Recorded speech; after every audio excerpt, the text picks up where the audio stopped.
Renungan Sabda Tuhan Minggu 31 Oktober 2021. Saudara-saudari umat beriman yang terkasih, Yesus dalam sabda Injilnya hari ini mengajarkan kepada kita mengenai hukum kasih. Dia menegaskan bahwa hukum kasih menuntut kita untuk mengasihi Tuhan Allah dengan segenap hati, dengan segenap jiwa, dengan segenap akal budi, dan dengan segenap kekuatan. Kasih kita kepada Tuhan Allah hanya bisa nampak jelas dan menjadi kelihatan ketika kita mengasihi sesama kita. Karena itu, hukum kasih yang kedua yang ditegaskan oleh Yesus adalah mengasihi sesamamu manusia seperti dirimu sendiri. Tidak ada perintah hukum lain yang lebih utama daripada kedua perintah hukum ini. Saudara-saudari, tegasnya bahwa kasih kita kepada Tuhan Allah melibatkan segenap hidup dan kepribadian kita di dalam mengabdi dan melayani.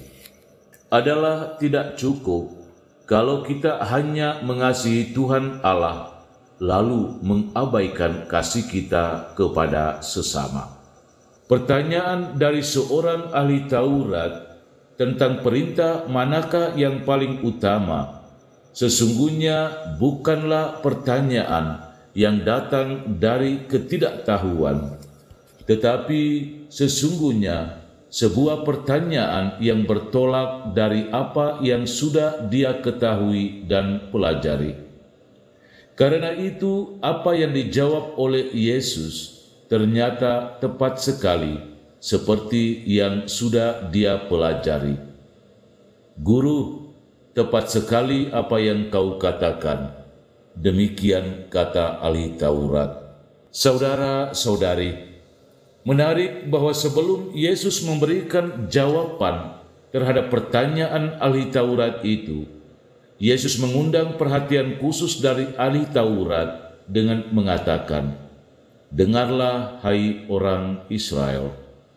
Mendengarkan Tuhan Allah dan sesama adalah salah satu bentuk tindakan kasih kita. Mengasihi Tuhan dan sesama tanpa memiliki sikap mendengarkan adalah omong kosong. Saudara-saudari, ada banyak hal di dalam kehidupan iman kita yang sudah kita pelajari dan ketahui, namun terkadang kita berpura-pura seperti tidak tahu.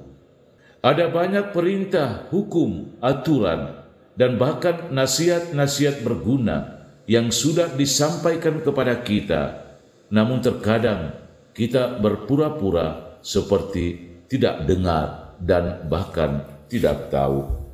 Saudara-saudari, perintah Yesus untuk mengasihi adalah satu tuntutan untuk kita laksanakan tanpa harus bersikap pura-pura.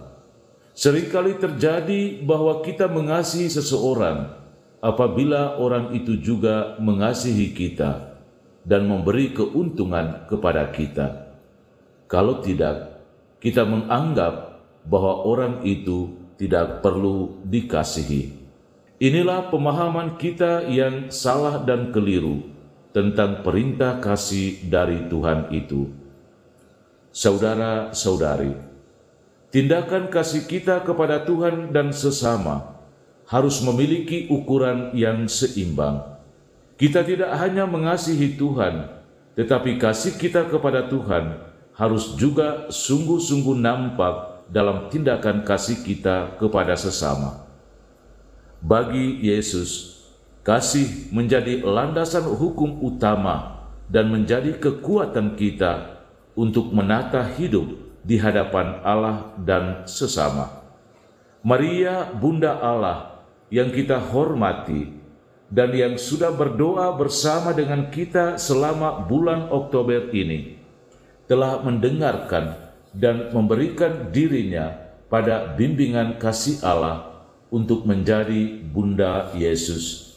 Kasih Maria kepada Allah terungkap dalam kerelaannya untuk mendengarkan dan memberi diri serta terlibat dalam rencana keselamatan Allah.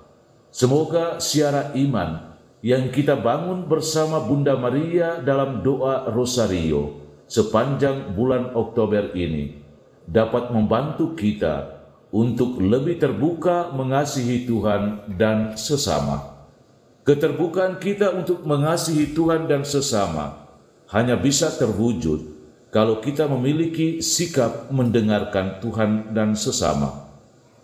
Semoga seperti Maria, kita boleh belajar untuk lebih terbuka mendengarkan Tuhan dan sesama di dalam doa, ekaristi, dan tindakan karitatif. Mari kita bersyukur kepada Allah karena telah melewati bulan Oktober yang berahmat ini dengan berdoa Rosario bersama Bunda Maria. Bunda Maria, bantulah dan doakanlah kami, agar kami dapat menyerahkan diri kami seutuhnya kepada Allah untuk menjadi orang Katolik yang baik dan benar melalui kata dan perbuatan. Saudara-saudari, dengan menutup bulan Oktober ini, bukan berarti kita menutup hubungan kasih kita dengan Allah dan sesama melalui doa Rosario dan tindakan karitatif. Karena Allah adalah sumber kasih, maka marilah kita mengasihi Tuhan dan sesama kita dengan segenap hati, dengan segenap jiwa, dengan segenap akal budi, dan dengan segenap kekuatan kita. Inilah kekuatan kasih yang harus selalu kita hidupi di dalam keluarga kita, di dalam masyarakat kita, dan di dalam gereja kita. Tuhan memberkati. Amin.